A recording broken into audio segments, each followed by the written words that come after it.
Hey guys, Sean Terry here, flip2freedom.com. So I recently got a question from a guy that got 8 deals under contract, but couldn't sell any of them. So what do you do when you sign a contract with a seller and the price is too high? You're trying to sell it, but guess what? You're getting no bites. You're stuck. The seller's bugging you, asking if you're going to close. When are you going to close? And you're freaking out because the timeline's shortening on your close date and you can't find a buyer because your price is too high. Well, I'm going to talk about a technique that works literally about 85% of the time. And we use it when we get in a situation where we contract a property at too high of a price. So first off, I was just in our Monday morning meeting and we discussed that about a couple of properties we're working on right now.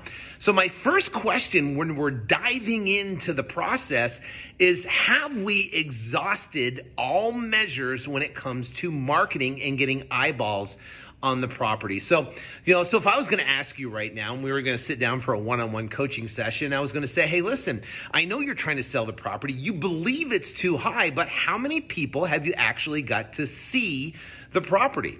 Well, most times it's like, well, I have 3 or 5 or 7, Not a lot of people have seen the property, so we immediately start to freak out. We jump to the fact that we got the price too high, or maybe it might not be a deal.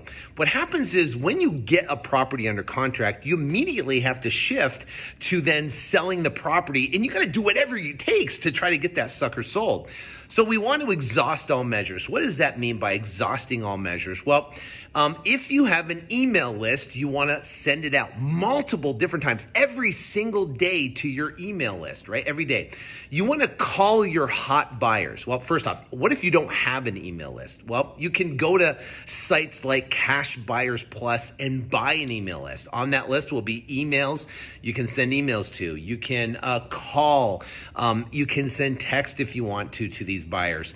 What I would do is I would go through and pick up the phone and call as many people as possible. I text as many people as possible. I'd send emails out to that buyer's list, right? If you don't have a buyer's list, then you can go to Cash Buyers Plus. If you do, then get on the phone, start emailing them, calling them, texting them, and get your message out in front of as many people as possible. That's number one. That's the first thing we do is we send an email, we're going to send a text, and we're going to call our close, intimate buyers about the property for the purpose of them seeing the property. They've got to be able to see and look at the property. Now, even if there's tenants, you got to get the buyers in to see the property. I like doing what's called a 30-minute open house.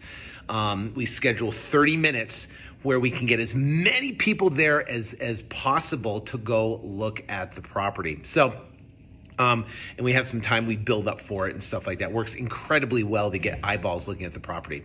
So first off, we're gonna send an email. We're going to text. We're going to call our intimate buyers. Right? We're basically going to do that. That's the first measure of make sure we cover all bases here. The next thing we want to do is we want to post it on Craigslist and try to get that out. We want to post it on social media and put it out on our Instagram, put it out on our Facebook to try to get eyeballs that way. We're trying to get massive amount of exposure.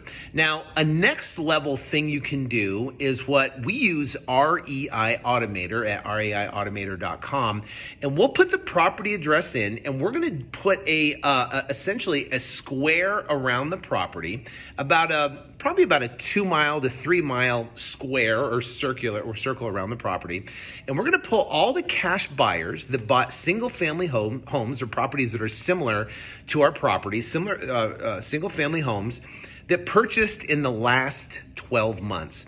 So we just did this morning on a property that we have, and there was over 102 buyers that purchased properties in the last 12 months in this radius that we pulled, in about a 2 mile radius.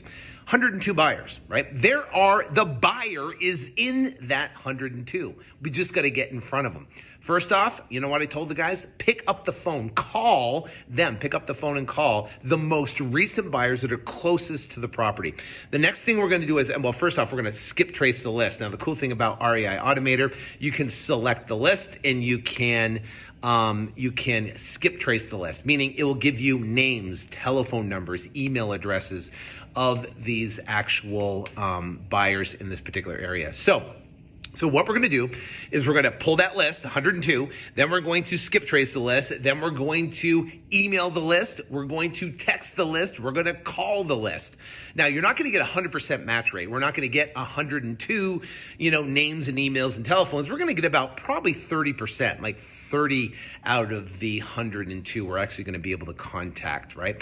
The other thing too is you can send out direct mail. You can send out a letter to those buyers that would prompt them to call in about your property. You could tell them about your specific property you're looking to sell. You'll get a response. You'll get people to call in about that specific property.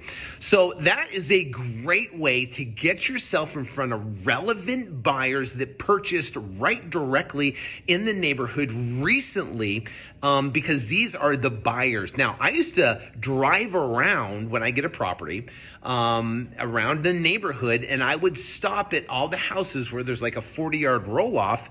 I'd walk in, I'd go talk to buyers. That's how I knew they were buying properties and renovating. And I'd stop in, I'd walk in, I'd talk to the buyer, maybe the contractor there, get the name of the buyer, give them a call, and see if they wanted to buy a house down the street. And I sold a ton of properties that way. Now, the cool thing is with technology, you literally can just put it into a box and then pull all the buyers right there. Skip trace them, you get their names. Now, if you can't find their names, then go out, you can search on Google, you can put the address of the property, you can go on the corporation commissions, if it's an LLC, put the address in Google, and more times than not, their name will pull up and you can give them a call. So that is another level of method of literally going all out and trying to find the buyer. And we'll get to the technique of what we can do next with these buyers. The next thing, what we're going to do is we're going to go to Zillow. Now, what Zillow does is allows you to put in the zip code for the seller. You can put it in that zip code for the property address, and it'll give you all the top agents. So it's a Zillow realtor search, Zillow like realtor search. And it will give you the top realtors in a specific area. Now, why do you want to go after realtors? Realtors are great because they cultivate buyers. So I would talk to all the realtors in a specific zip code about this property to see if they had any buyers, in pocket buyers looking, or they had investors that they represented that are looking to buy properties in that particular neighborhood. There's a great way to find agents in that specific area that know that market inside and out. They're paying Zillow to get their name on top of the list when it comes to that particular zip code. So they are incredibly valuable. They know a ton of information. So that's huge, right? Call them, ask them if they have any buyers for a specific property that's coming online. So now you've exhausted all measures. You've done whatever you could do. You actually could have bandit signs out if you wanted. But now what you're going to do is you're soliciting offers. You're trying to get the highest offer possible, 2 or 3 or 4 offers. Now, there's specifically what you want to do, because you're going to tell the buyers that they're going to send over, give your numbers. And it's essentially maybe not a written offer, but it's a verbal offer, right? Theoretically, let's say you have a property we have a property right now that we're putting out for $369, and it's essentially too high. So we've got to get offers. So I told my guys to listen, just get numbers from the buyers, get numbers coming in so we can start working with them. So let's say theoretically we got $369, we get offers at $349, $339, $329, $319 for an example, or $325. Let's call it $325 to make it easy. Through $325, there's a pretty big gap there. So what we're going to do is we're going to get the $325, the highest verbal offer we can get, and we're going to tell that buyer, say, listen, we need to know, if we get your number at $325, are you willing to close this coming Friday?